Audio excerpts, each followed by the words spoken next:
In this final episode of It's Your Choice, Nicole and Roger recap the 6 elements of the decision chain and the chain's role in the process of making a quality decision.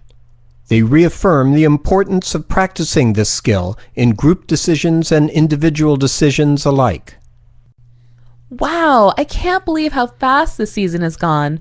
Our first show just doesn't seem that long ago, and here it is our last. Your last, you mean? I've been invited back to do the show again next year. And I've been asked to lead the search for my co-host. Congratulations, Roger. That's exciting. It is exciting and a little overwhelming. It's hard enough making a quality decision when you're working through a decision of your own, but it's a whole different thing when you're leading a team of deciders who all have to agree on the choice.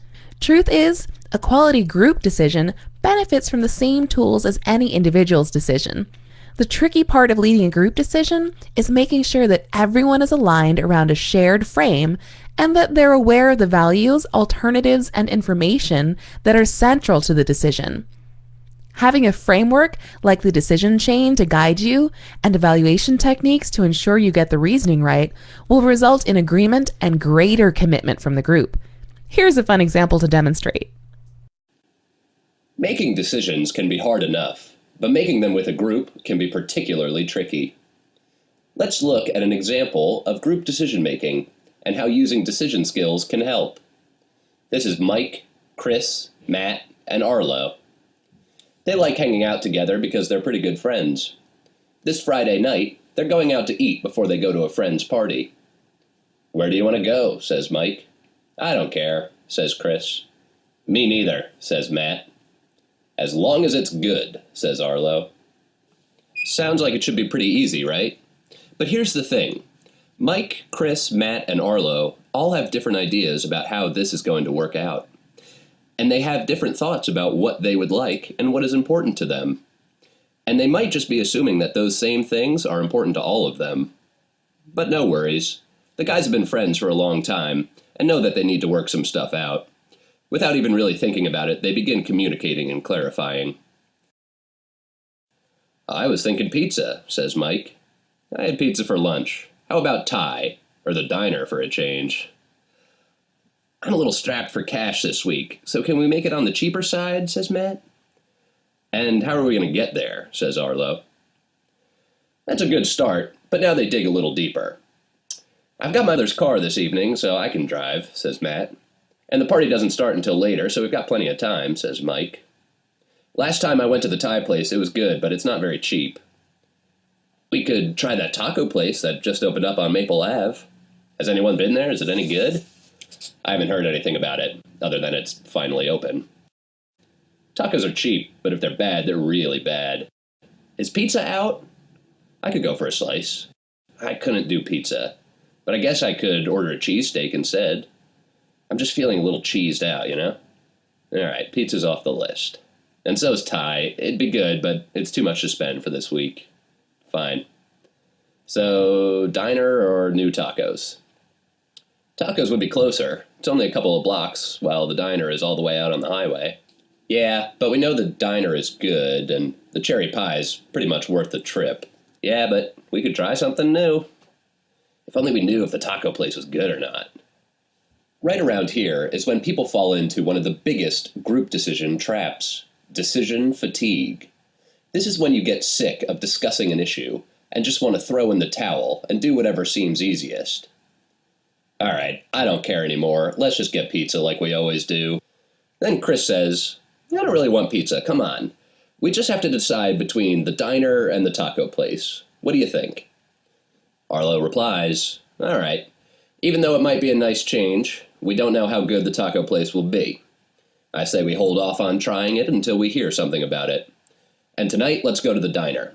We've got a car so we can drive, which we might not have next week. There are all kinds of things on the menu, so people can be adventurous if they don't want burgers and fries. Plus, it's cheap and it's good." Excellent. Good job, guys. You communicated and clarified the elements of your decision basis and thought your way to a good decision. And you stuck with it and didn't fall for decision fatigue. Way to go. Have a piece of cherry pie for me. So there it is. All 6 elements of the chain applied and improved upon by a group of friends deciding what to do with their evening. And the good news is they were able to reach a decision before the diner closed for the night. I'll admit it can seem like a lot to go through just to figure out where to have your fun on a Friday night. But if you practice, it becomes more natural with time. The extra time it takes up front is more than made up for by the hassles you save from having to deal with friends who are mad because their values weren't considered, or because no one asked for their alternative ideas. We find ourselves in groups facing decisions all the time. Right, like me needing to work with the producer, crew, and sponsor to decide on my co-host for the next year. Exactly. So, based on what you've learned this year, how are you going to go about making that decision? Well, for starters, I guess I'll call a meeting of all the deciders and see if we can clarify the frame for this decision. I mean, we could just do the same style show we did this year with me in the experienced host role and somebody new in the second inexperienced spot. But we could decide to do something totally different. Sounds like a smart place to start. During that meeting, you might also identify the values, alternatives, and information needs that will help you shape the want ad you'll be posting on campus. Communicating the values you agree are important, what information you want for potential candidates, and different alternatives you're open to considering will help you attract the right applicants.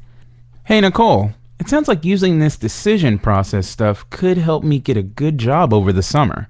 I mean, if I read the now hiring ads with a mind to sort out how the employer is going to make the hiring decision, then I can do a better job of presenting myself as the perfect match.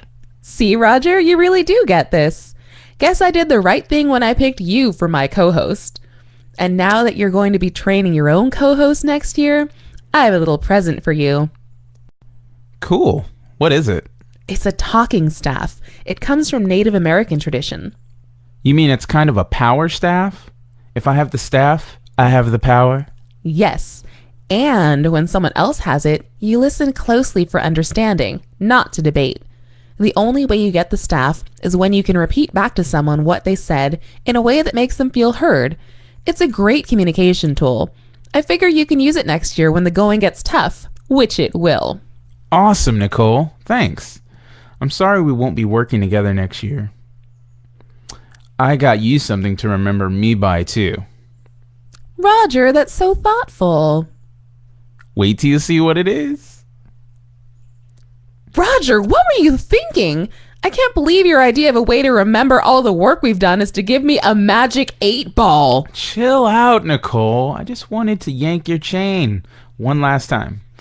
Give the 8-ball a try. Roger, this is awesome. How did you do this? Pretty cool, huh? It also answers work the process, see a decision coach, improve the links, and watch out for traps. Thanks, Roger. Really, this is great. And it is so you. This way, the next time you're facing a decision, Nicole, you can use the process or use the 8-ball. After all, it's your choice.